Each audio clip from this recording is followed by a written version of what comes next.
ప్రపంచంలోనే పూర్తిగా ఐమాక్స్ కెమెరాలతో షూట్ చేసిన ఫస్ట్ మూవీ షూటింగ్ కోసం సుమారు 600 కిలోమీటర్ల ఫిల్మ్ రీల్ వాడకం. డైరెక్టర్ క్రిస్టఫర్ నోలాన్ కెరీర్లో హైయెస్ట్ బడ్జెట్ సినిమా. ఇలా ది ఒడిసీ చిత్రానికి చాలా స్పెషాలిటీలు ఉన్నాయి. ఈ సినిమాపై ప్రపంచవ్యాప్తంగా భారీ హైప్ ఉంది.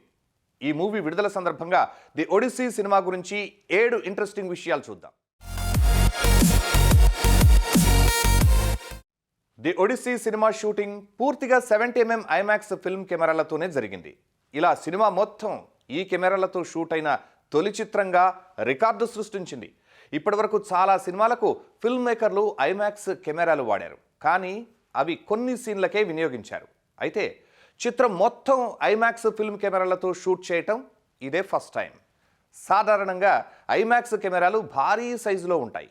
మెకానిజం ఎక్కువగా ఉండడం వల్ల అధిక శబ్దం చేస్తాయి. అందుకే ఈ చిత్రం కోసం బరువు తక్కువ ఉండేలా ఐమాక్స్ కెమెరాలను డెవలప్ చేయించారట. సౌండ్ వల్ల ఇబ్బంది లేకుండా కొన్ని ప్రత్యేకమైన బాక్సుల్లో కెమెరాలను పెట్టి షూట్ చేయించారు.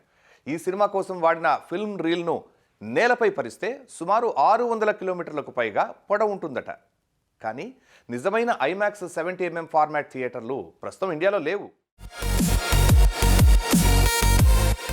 ది ఒడిసీ సినిమాను గ్రీక్ మైథాలజీ ఆధారంగా తెరకెక్కించారు Hollywood great director Christopher Nolan. Homer రచించిన ఇలియాడ్ ది ఒడిసీ బుక్స్ ఆధారంగా రూపొందించారు. ఈ చిత్రంలో యాక్షన్తో పాటు ఫ్యాంటసీ ఎలిమెంట్స్ కూడా ఉండనున్నాయి. ఇప్పటివరకు science fiction, thrillers, super hero సహా మరిన్ని జానర్లలో నోలాన్ సినిమాలు తెరకెక్కించారు. అయితే మైథాలజీ, ఫ్యాంటసీ జానర్లో ఆయన మూవీ చేయటం ఇదే ఫస్ట్ టైం. దీంతో ది ఒడిస్సీపై హైప్ మరింత విపరీతంగా ఉంది. ఈ చిత్రం చేయాలని 20 ఏళ్ల కిందటే నోలాన్ డిసైడ్ అయ్యారట. ఇప్పుడు ఇది సాకారమైంది. క్రిస్టఫర్ నోలాన్ తెరకెక్కించిన ది ఒడిస్సీ సినిమా బడ్జెట్ సుమారు $250 మిలియన్, అంటే సుమారు 2400 కోట్ల రూపాయలు. నోలాన్ కెరీర్లో ఇది బిగ్గెస్ట్ బడ్జెట్ చిత్రం. ఈ మూవీని నోలాన్కు చెందిన సింకాపీ ప్రొడక్షన్ కంపెనీ నిర్మించింది. యూనివర్సల్ పిక్చర్స్ డిస్ట్రిబ్యూట్ చేస్తోంది. ఈ మూవీలో నాన్ లీనియర్ స్టోరీ టెల్లింగ్ ఉండనుంది. ట్రోజన్ వార్ జరిగిన కొన్ని సంవత్సరాల తరువాత నుంచి ఈ చిత్రం మొదలవుతుందని ట్రైలర్ ద్వారా అర్థమైంది. ది ఒడిస్సీ సినిమాలో హాలీవుడ్ బడా స్టార్లు నటించారు. ఒడిసియస్గా మ్యాట్ డామన్, పెనలోప్గా యాన్ హ్యాథ్వే, టెలెమాస్గా టామ్ హాలండ్, ఎథినాగా జెండాయా, యాంటనస్గా రాబర్ట్ ప్యాటిన్సన్, కాలిప్సోగా చార్లిస్ థెరాన్ నటించారు. Lupita Nyong'o, Jon Bernthal, Mia Goth, rapper Travis Scott సహా మరికొందరు స్టార్ యాక్టర్స్ ఈ చిత్రంలో కనిపించనున్నారు.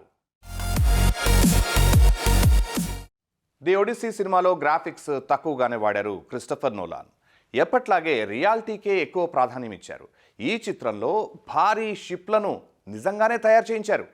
ఇందులో కనిపించే సైనికులు కూడా మొత్తం రియల్. ప్రాచీన ప్రపంచాన్ని ప్రేక్షకుల కళ్లకు కట్టేలా జాగ్రత్తలు తీసుకున్నారు నోలాన్.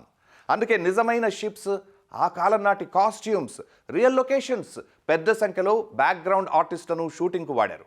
షూటింగ్కు వెళ్ళినప్పుడు అవి సినిమా సెట్స్లా కాకుండా చరిత్రను కళ్ల ముందు ఉంచినట్లు, అప్పటి కాలానికి వెళ్ళినట్టు అనిపించేదని ఈ చిత్రంలో నటించిన కొందరు నటీనటులు చెప్పారు.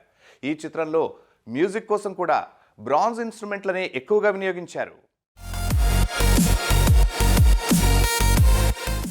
ట్రోజన్ వార్లో అత్యంత ముఖ్యమైనది ట్రోజన్ హార్స్. ఈ భారీ గుర్రపు ఆకారాన్ని ఈ సినిమా కోసం ఫిజికల్గా తయారు చేయించారు నోలాన్. పూర్తిగా డిజిటల్ ఎఫెక్ట్స్పై ఆధారపడకుండా భారీ సైజులో ట్రోజన్ హార్స్ను రెడీ చేశారు.